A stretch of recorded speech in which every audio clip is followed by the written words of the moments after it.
Hello, everyone. Welcome back. Today, we're going to cover our final discussion money growth and inflation.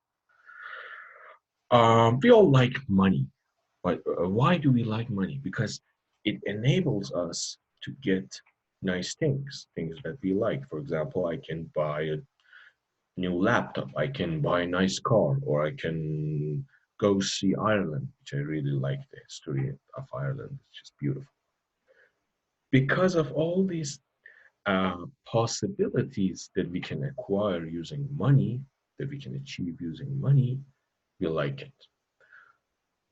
Therefore, because of these possibilities, money itself has a certain quantitative value to us. How much I like money, it depends on how much money I can spend on going to see that beautiful country that I want to go see, or buy the nice car that I want to buy. Therefore, you can say that money itself is a product, it's a thing. It's like a pen, like this electronic pen, optic pen. It has a price. The price of money is how much goods and services you can get by, let's say, 1 unit of money. For example, how many sneaker bars can you get by $1? These values change over time. And one of the main reasons that it changes is because inflation. Inflation increase in the overall level of prices. Deflation is basically the opposite of inflation, when prices actually go down. It may sound nice, but it's actually not a really good thing. We're going to come back to this later. For example, I think in Japan, a few years ago, they were experiencing a certain type of deflation. Right now, almost everywhere in the world, we're seeing inflation. Inflation is common. Deflation is a rare situation. Hyperinflation is basically when prices are extremely rising extremely fast, like I would say Germany in the 1930s during the Weimar Republic, they were experiencing this hyperinflation because the central bank was literally printing money 24 hours every day. They were just printing money, printing money, printing money because the government finances were just broke. So the government needed to print money to be able to meet its obligations. Out of thin air, they just produced money. This caused the value of money to go down. For example, uh, I think the German currency was mark. A bread was like 5 marks or 2 marks. But then after a loaf of bread, after the central bank started to print money, print money, print money around the clock, a loaf of bread became like 200 marks, then 500 marks, then 10,000 marks. Then actually people had to carry like a huge stack of money, like 10,000 marks. They would carry all that money with them to the bakery to be able to get one loaf of bread.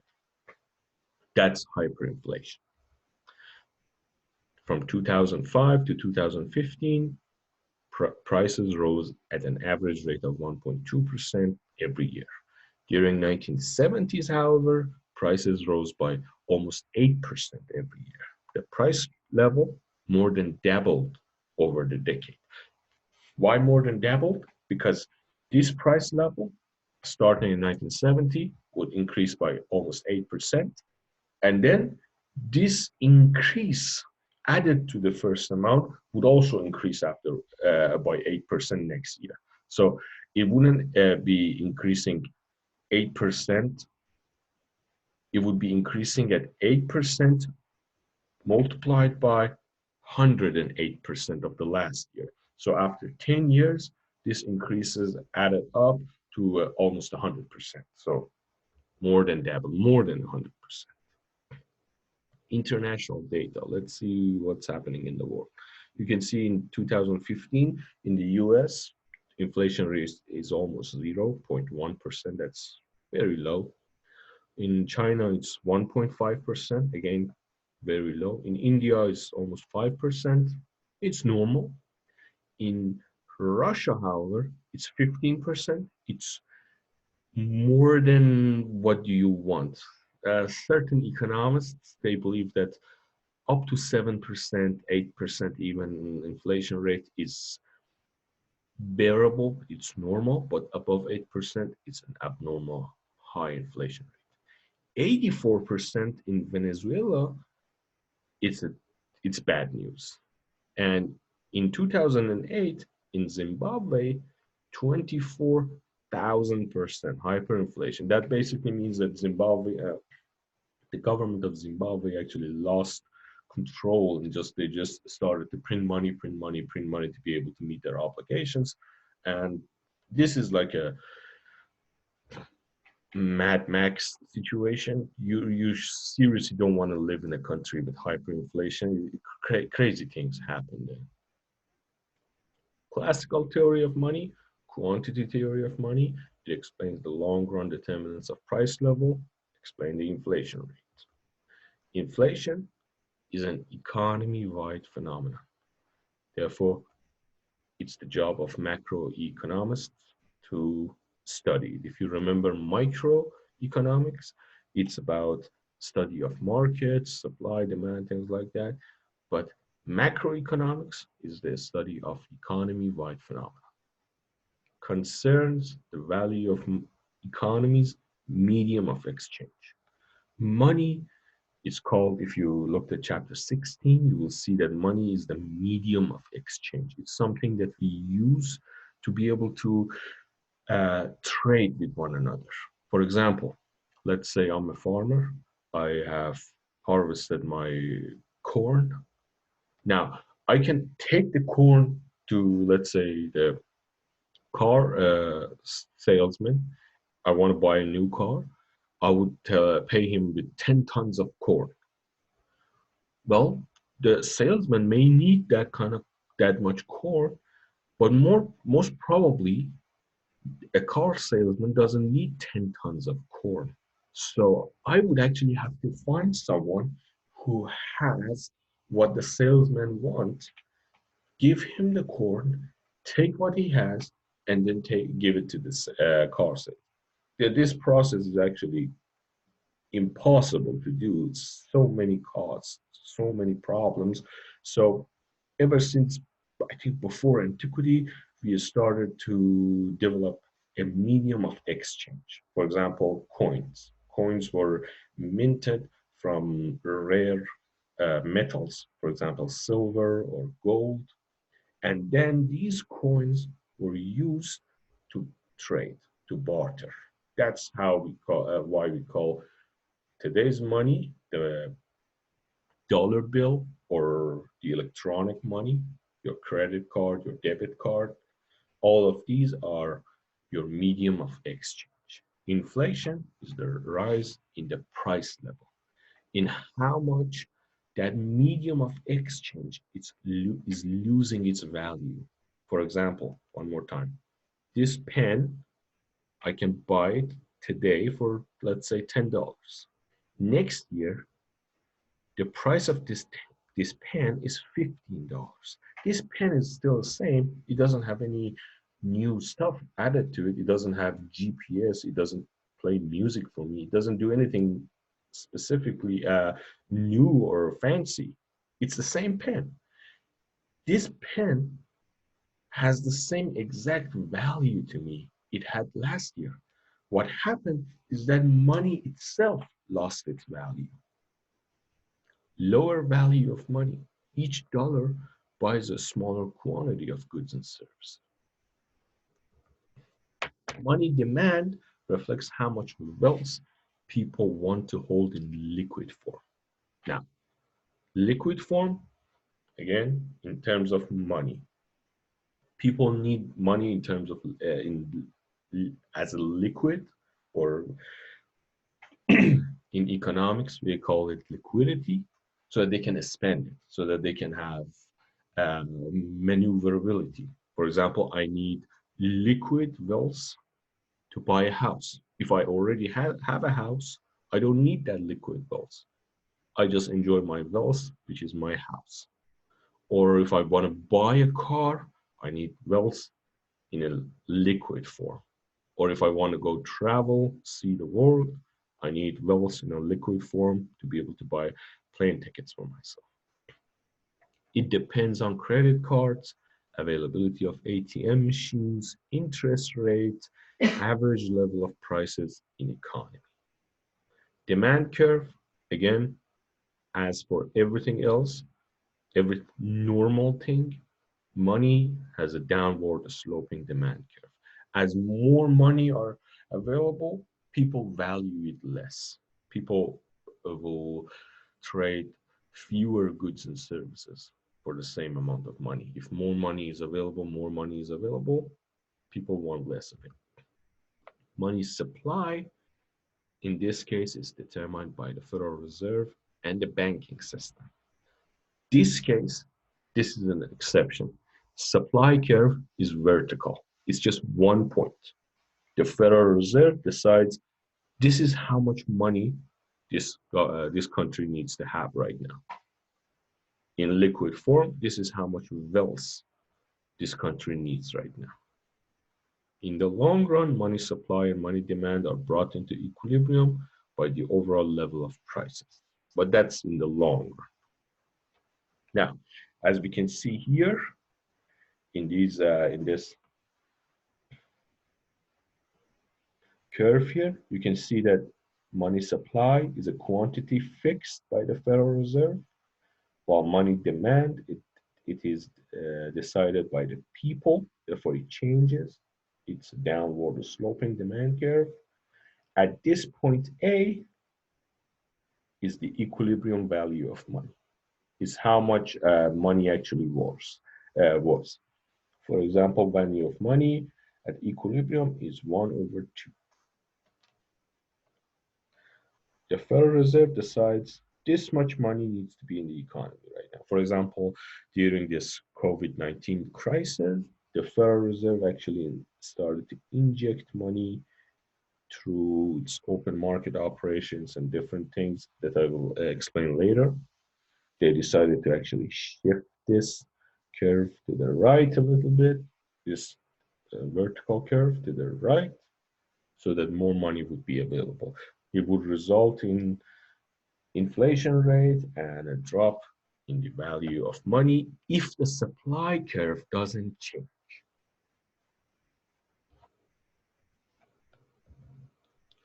Economy is an equilibrium. If the Federal Reserve doubles the supply of money, let's say they print bills and drops them on the market. They just, let's say the president just calls Federal Reserve, hey guys, turn on your printer. And they start to print money. They just press Control P and they start to print money, 100 bills, 100 bills, 100 bills, and dump it on the people from a helicopter. Imagine tomorrow morning you wake up, as you can see in this picture here, in this picture, there are helicopters flying over cities and nice politicians are just throwing money on people. There you go, enjoy it. Lots of money. What happens is that this wouldn't make everybody rich. This wouldn't make us to be able to go see the world or buy nice cars. This would only lower the value of money. Or the Federal Reserve would have an open market purchase. Now, in chapter 16, we had open market operations. It's important, so I'm going to explain here.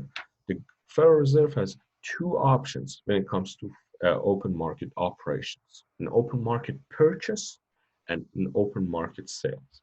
Open market purchase is when the Federal Reserve already owes people money through bonds, then decides to pay some of that money back. Would say, okay, for example, Jimmy, I owe you $1 million and you have the bonds, and now I'm paying you interest. But now I'm just going to buy that bond from you, pay you all the money I owe you plus interest at once. What happens is that suddenly Jimmy would no longer want money from the Federal Reserve, and the Federal Reserve would pay him money. Therefore, Jimmy now has $1 million in liquid form at his hands.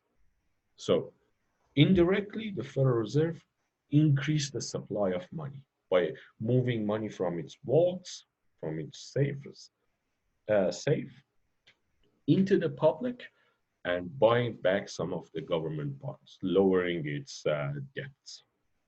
Or the government could decide to issue open market sales. The government would decide that, okay, there's too much money on people's hand, and we have like a better use for that money. That's actually a usual thing. Governments always think that they can spend our money better than us.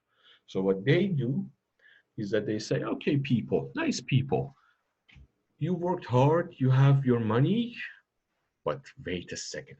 Before you take that vacation, how about you give me that money and I give you a bond? I would sell to you a bond so I can pay you interest instead of hold on that vacation. I know you want to go see Paris, but how about you give me all your money and I give you a bond, and every year I would pay you some interest.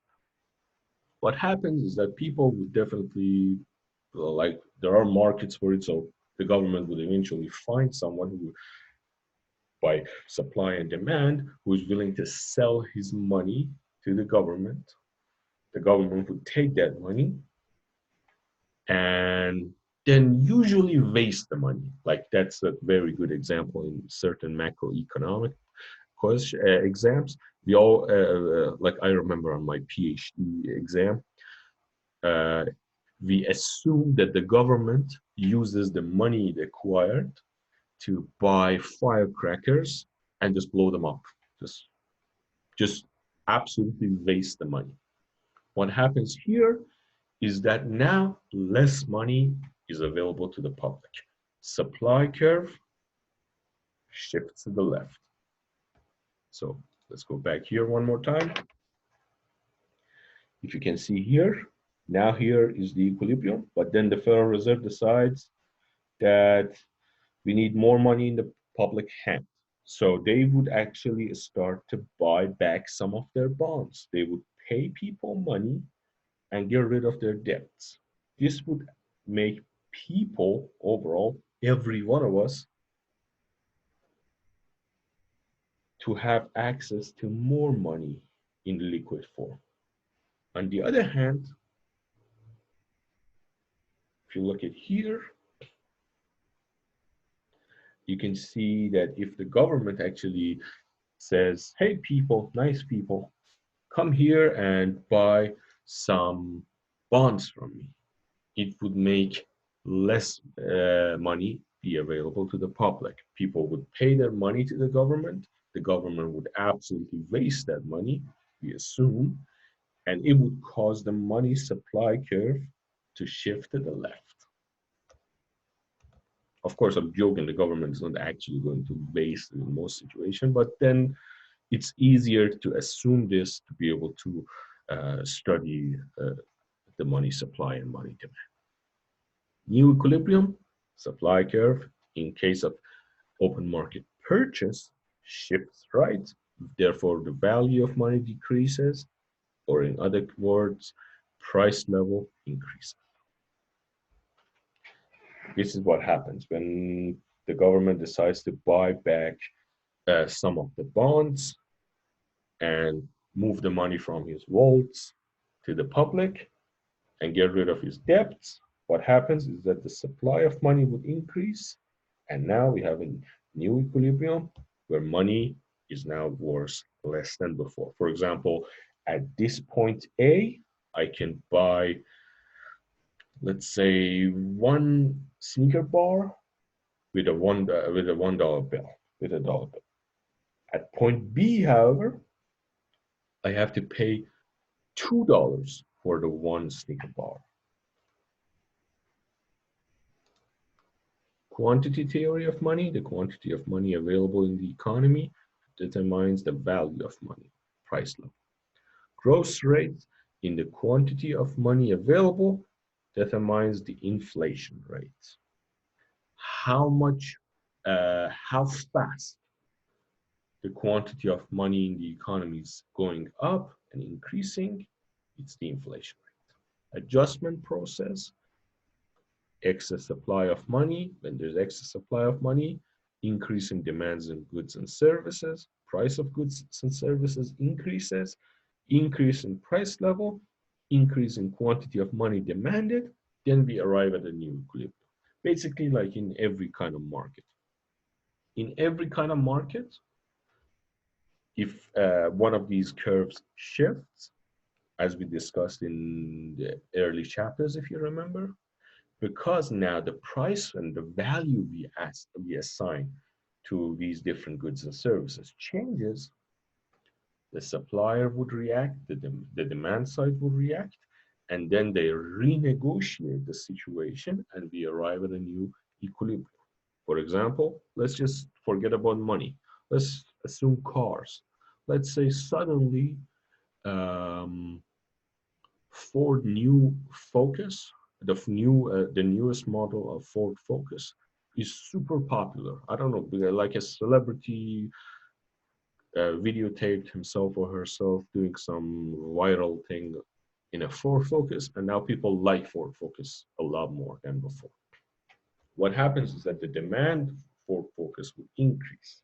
When the demand increases, the car salesman also knows it, that people want this car more. So now the car salesman can sell it for a higher price.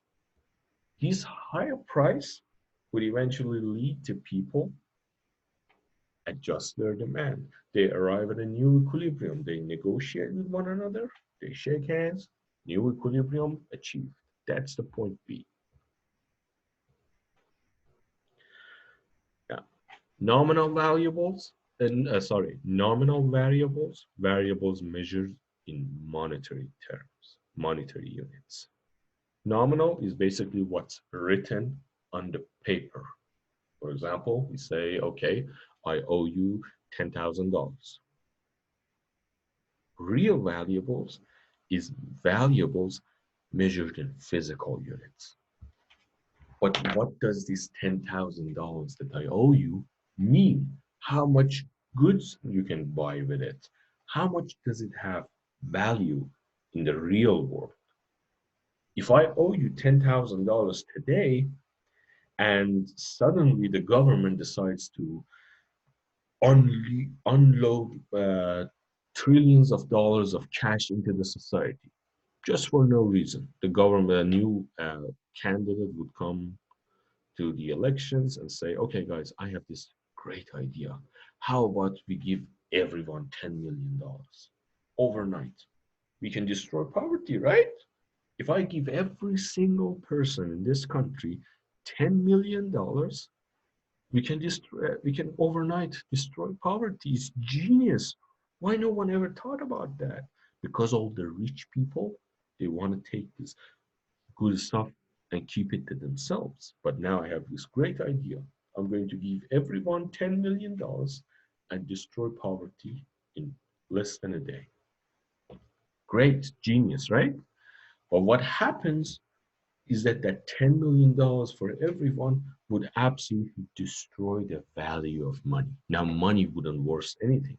So I owe you $10,000 and you could have bought, let's say, an okay car with that $10,000. But come next year, you can't even buy a bicycle with the $10,000. So the real variable assigned to that money would go down. This is the difference. On paper, $10,000, $10,000, nothing changed. On paper, everybody is a millionaire right now. But now everyone can buy, let's say, a luxury boat? No, because the value of money would go down and nothing would actually change in simple form. A lot would change actually. And please, if you ever think about running for office, please don't think about giving everybody $10 million. You're going to make a lot of economists have a heart attack. Now, classical, oh boy, dichotomy theoretical separation of nominal and real variables. The kind of the story I just told you, the theoretical separation of nominal. I just told you in normal English, in funny English. Developments in the monetary system influence nominal variables. So development in the monetary system would change the numbers on papers, but it's irrelevant for explaining real variables. Monetary neutrality, changes in money supply don't affect real variables. Not completely realistic in short term, but correct in the long run.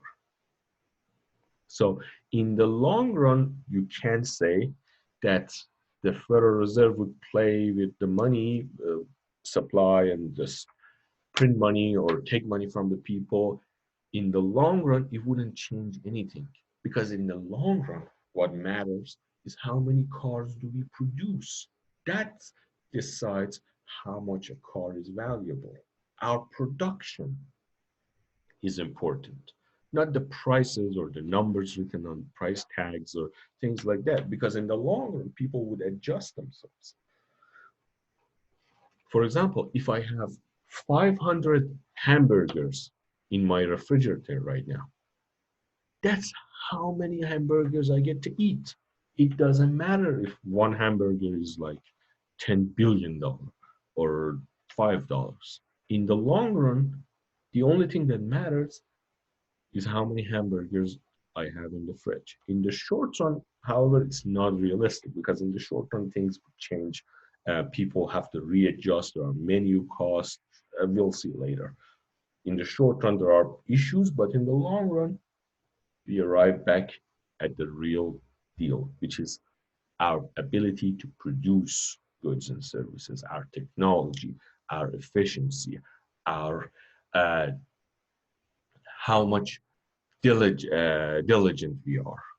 Are we hardworking or are we lazy? Things like that. Now, velocity of money. Let's take a quick break. Coming back in part 2.